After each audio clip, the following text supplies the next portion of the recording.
خداوند کے زندہ کلام میں سے پیدائش کی کتاب اس کا 23واں باب۔ اور سارا کی عمر 127 برس کی ہوئی۔ سارا کی زندگی کے اتنے ہی سال تھے اور سارا نے کریت اربا میں وفات پائی، یہ کنعان میں ہے اور حبرون بھی کہلاتا ہے۔ اور ابراہیم سارا کے لیے ماتم اور نوحہ کرنے کو وہاں گیا۔ پھر ابراہیم میت کے پاس سے اٹھ کر بنی ہت سے باتیں کرنے لگا اور کہا کہ میں تمہارے درمیان پردیسی اور غریب الوطن ہوں۔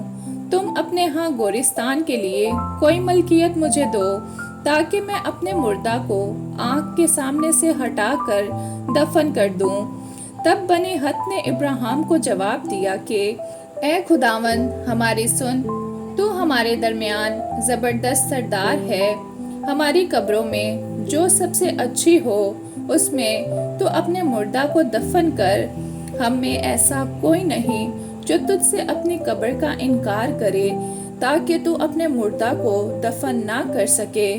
ابراہیم نے اٹھ کر اور بنی ہت کے آگے جو اس ملک کے لوگ ہیں آداب بجا لا کر ان سے یوں گفتگو کی کہ اگر تمہاری مرضی ہو کہ میں اپنے مردہ کو آنکھ کے سامنے سے ہٹا کر دفن کر دوں تو میری عرض سنو اور سہر کے بیٹے افرون سے میری سفارش کرو کہ وہ مغفیلا کے غار کو جو اس کا ہے اور اس کے کھیت کے کنارے پر ہے اس کی پوری قیمت لے کر مجھے دے دے تاکہ وہ گورستان کے لیے تمہارے درمیان میری ملکیت ہو جائے۔ اور افرون بنی ہت کے درمیان بیٹھا تھا۔ تب افرون ہتی نے بنی ہت کے سامنے ان سب لوگوں کے روبرو جو اس کے شہر کے دروازہ سے داخل ہوتے تھے ابراہیم کو جواب دیا، اے میرے خداوند یوں نہ ہوگا، بلکہ میری سن، میں یہ کھیت تجھے دیتا ہوں اور وہ غار بھی جو اس میں ہے تجھے دیے دیتا ہوں۔ یہ میں اپنی قوم کے لوگوں کے سامنے تجھے دیتا ہوں، تو اپنے مردہ کو دفن کر۔ تب ابراہیم اس ملک کے لوگوں کے سامنے جھکا۔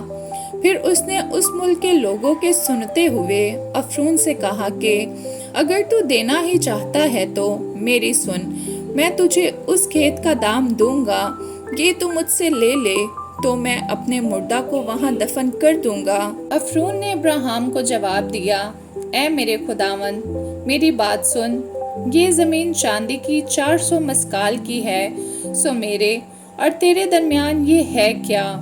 بس اپنا مردہ دفن کر۔ اور ابراہیم نے افرون کی بات مان لی۔ سو ابراہیم نے افرون کو اتنی ہی چاندی تول کر دی جتنے کا ذکر اس نے بنی ہت کے سامنے کیا تھا، یعنی چاندی کی 400 مسکال جو سوداگروں میں رائج تھی۔ سو افرون کا وہ کھیت جو مغفیلا میں ممرے کے سامنے تھا اور وہ غار جو اس میں تھا اور سب درخت جو اس کھیت میں اور اس کے چاروں طرف کے حدود میں تھے، یہ سب بنی ہت کے اور ان سب کے روبرو جو اس کے شہر کے دروازہ سے داخل ہوتے تھے ابراہیم کی خاص ملکیت قرار دیے گئے۔ اس کے بعد ابراہیم نے اپنی بیوی سارا کو مغفیلا کے کھیت کی غار میں جو ملک کنعان میں ممرے یعنی حبرون کے سامنے ہے دفن کیا۔ چنانچہ وہ کھیت اور وہ غار جو اس میں تھا بنی ہت کی طرف سے گورستان کے لیے ابراہیم کی ملکیت قرار دیے گئے۔ آمین۔